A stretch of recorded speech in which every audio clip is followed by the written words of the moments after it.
السلام عليكم. لا تنسوا الإعجاب بالفيديو والاشتراك في القناة تشجيعا لنا لنستمر بنشر المزيد إن شاء الله.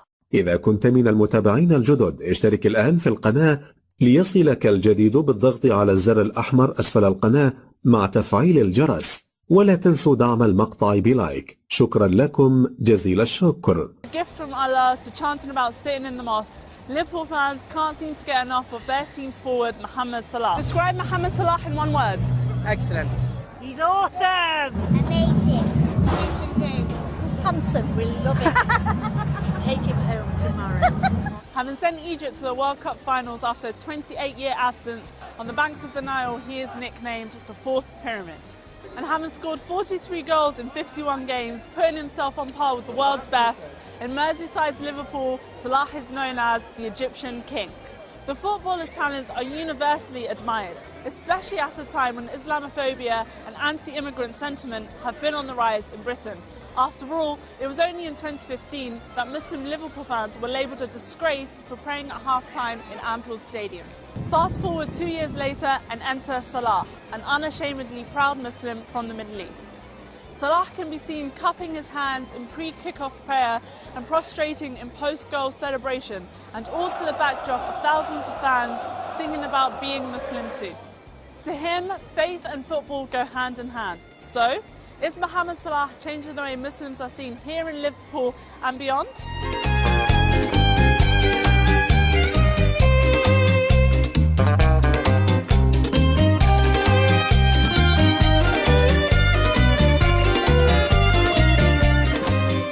It's 2015, lawyers and Liverpool FC fans Abu Bakr Bula and Asif Bodia are at Anfield watching a game when they decide to go pray at the bottom of a stairwell. Unfortunately, there was another supporter who had a phone, and he took a picture and then put that on social media, on Twitter, labelling it as a disgrace. Both Liverpool Football Club and its fans were quick to condemn the tweet, with the club releasing a statement saying it would not tolerate any form of discrimination. And the coming years would tell a different story. But now we're seeing Liverpool fans mimicking prayer. Do you think Salah has changed and challenged perceptions of fans towards Muslims and Islam? I think to an extent he has, because a lot of the other supporters are more accepting of our praying and our behaviour. Sometimes we don't go and pray in the prayer room. If we might just pray like we did last time, near the stairwell or something, and we don't seem to bat an eyelid. So I think having Mohamed Salah. In 2016, the new main stand at Anfield included a multi-faith prayer room for its fans as part of the redevelopment. Some people might have been a bit more reserved and a bit more sort of afraid to show their faith, and because of the effect Salah's had, now they feel more emboldened, as it were, to practice their faith. We're here at an event for the Red Men TV, the first platform dedicated to giving football fans a voice, and in this case, it's Liverpool supporters. We're about to meet the Red Men themselves, Paul and Chris.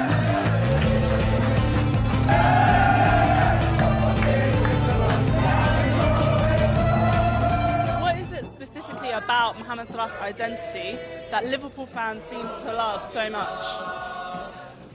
It's his goals, first and foremost. It's his, absolutely.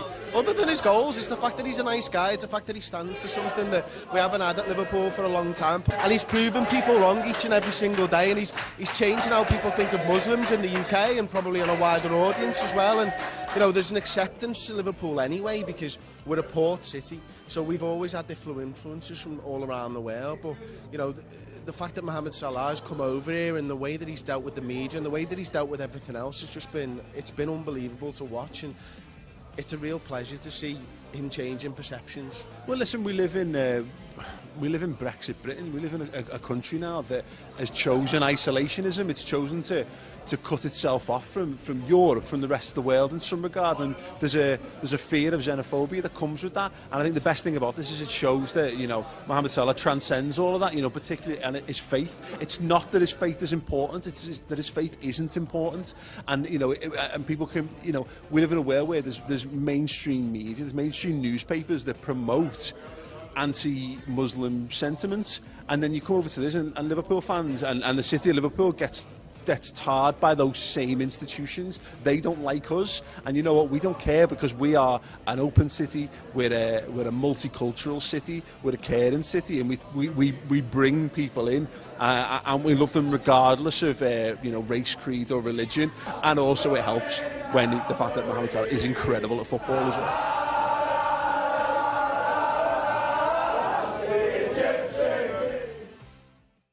For many in this city, it seems no surprise that Mohamed Salah is so well loved by Liverpoolians. Wherever he goes, attention follows.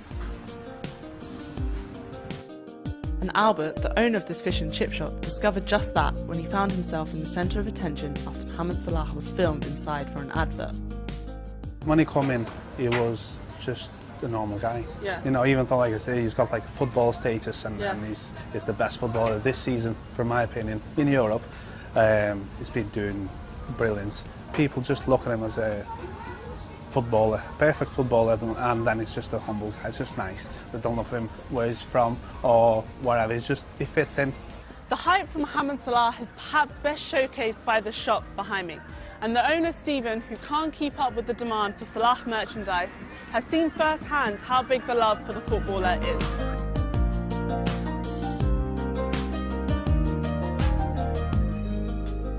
Everybody as they walk in the door, they always say, Mo Salah, Mo Salah. It's always Mo Salah. And how does this cardboard cutout do? This cardboard, I can't get enough of them. Yeah?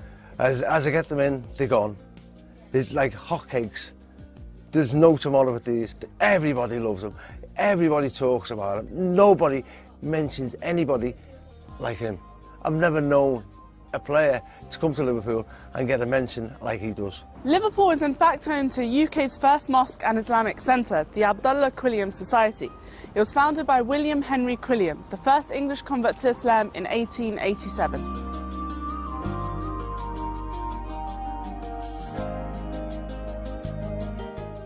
Do you think that Mohamed Salah has changed or challenged any of the perceptions towards Muslims? Normally all you'll hear through the media is the bad things about Islam.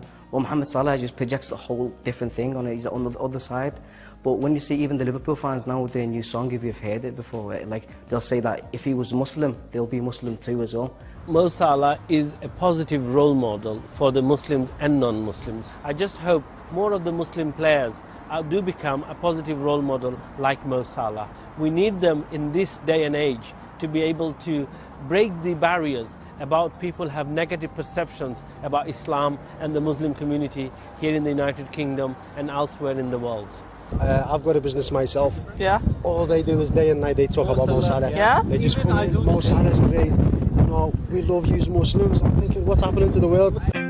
If you're wondering where the heart of Liverpool Football Club is, think no further than the legendary Anfield Stadium.